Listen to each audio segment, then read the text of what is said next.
नमस्ते, মৌমিতা কিচেন पे आप सबका स्वागत है। কেমন আছেন সবাই? আজকে আমি আপনাদের জন্য আবার একটা নতুন রেসিপি নিয়ে এসে গেছি। সেটা হলো ইঁচড়। তাহলে দেখে নিন তার জন্য কি কি লাগবে। আমি একটা ইঁচড় কেটে নিয়েছি। এখন এটাকে ভালো করে কেটে নেব। আমি ইঁচড় বানাচ্ছি, তার জন্য আমি কাঁঠালটাকে কেটে নেব।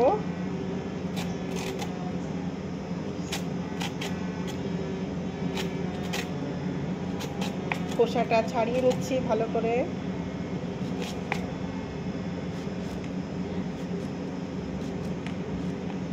মাঝখান থেকে এটা কেটে বাদ দিয়ে দেব।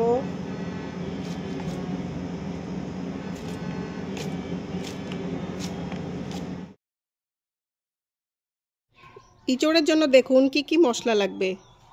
তার জন্য আমরা নিয়েছি হলুদ, আদা, রসুন, জিরা, শুকনো লঙ্কা আস্ত আর শুকনো লঙ্কার গুঁড়ো, আর নিয়েছি লবণ, নিয়েছি দুটো পেঁয়াজ, কাঁচা লঙ্কা। এখন আমি মিক্সিতে দিয়ে কি কি পিষি দেখে নিন। এখন আমি জারের মধ্যে দিয়ে দেব আদা, রসুন, আর দিয়ে দেব ওই যে গরম মশলা, আর দেব আমি জিরা, অর্ধেক দিয়ে দেবো আমি এর থেকে জিরা। ঠিক আছে, এখন আমি দিয়ে দেব সর্ষের তেল। সর্ষের তেলে ইঁচড়টা খুব ভালো লাগে খেতে।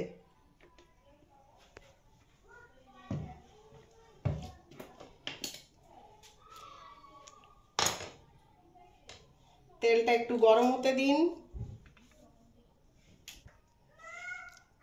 তেল গরম হয়ে গেছে, এখন আমি এর মধ্যে দিয়ে দেব জিরা, শুকনো লঙ্কা,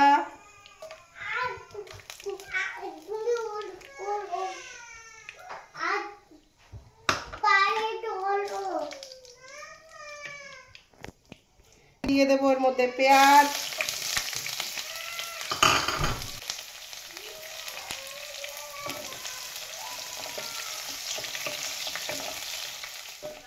পেঁয়াজটা আমাদের ভাজা ভাজা হয়ে গেছে। এবার আমি এর মধ্যে দিয়ে দেব যে পেস্টটা করেছিলাম জারের মধ্যে দিয়ে মিক্সিতে, সেই পেস্টটা, আদা, রসুন, গরম মশলা আর জিরা আর কটা শুকনো লঙ্কা।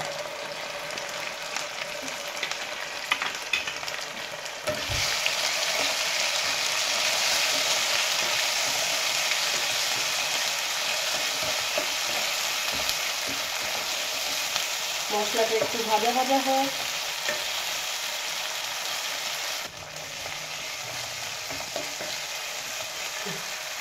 এর মধ্যে আমি দিয়ে দেবো একটুখানি 1 চামচ চিনি,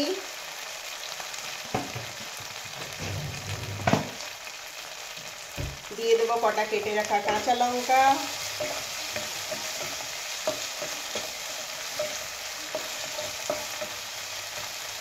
এটা একটু ভাজা ভাজা করে নেব।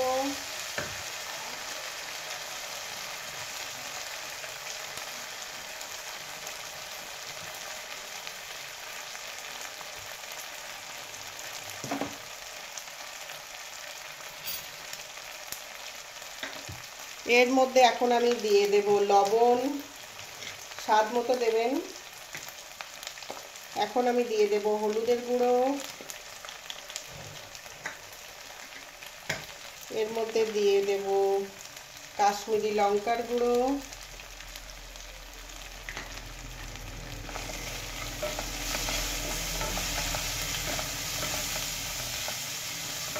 মশলাটাকে এখন একটু ভাজা ভাজা করে নেব।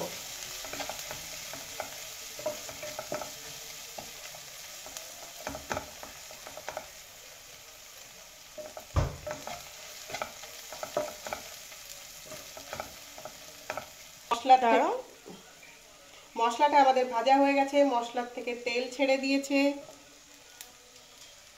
এখন আমি এর মধ্যে দিয়ে দেব ইঁচড়, যেটা সিদ্ধ করে আমি জল ঝরিয়ে রেখেছিলাম।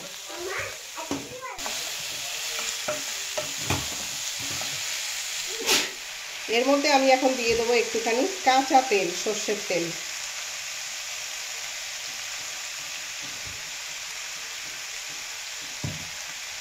এটাকে দিয়ে আমি ভালো করে মিক্স করে নেব।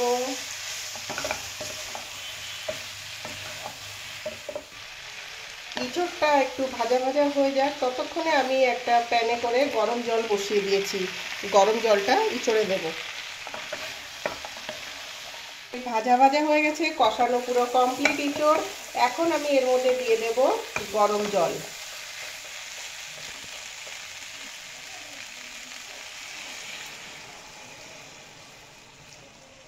ঝোলটা আপনারা যেমন পছন্দ করবেন তেমন দিয়ে দেবেন।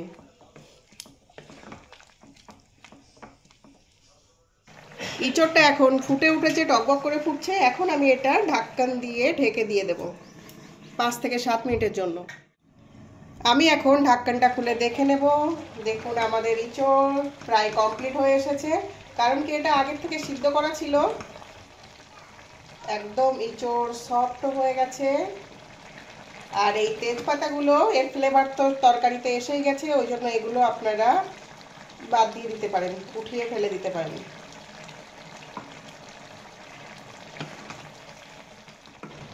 গরম মশলাটা আমি একসাথে পিষে দিয়ে দিয়েছিলাম জিরা আদার সাথে, ওই জন্য এখন আমি এর মধ্যে একটু দিয়ে দেব রোস্ট করা জিরা পাউডার, ভাজা জিরের গুঁড়ো। আমাদের ইঁচড় একদম রেডি হয়ে গেছে। আমাদের ইঁচড় রেডি হয়ে গেছে। আপনারা এটা চাইলে ভাত রুটির সাথে খেতে পারেন, খুব টেস্টি স্বাদিষ্ট। ইঁচড়টা রেডি হয়ে গেছে। ইঁচড়টা আপনারা অবশ্যই ট্রাই করে দেখবেন, খেতে খুব ভালো লাগে।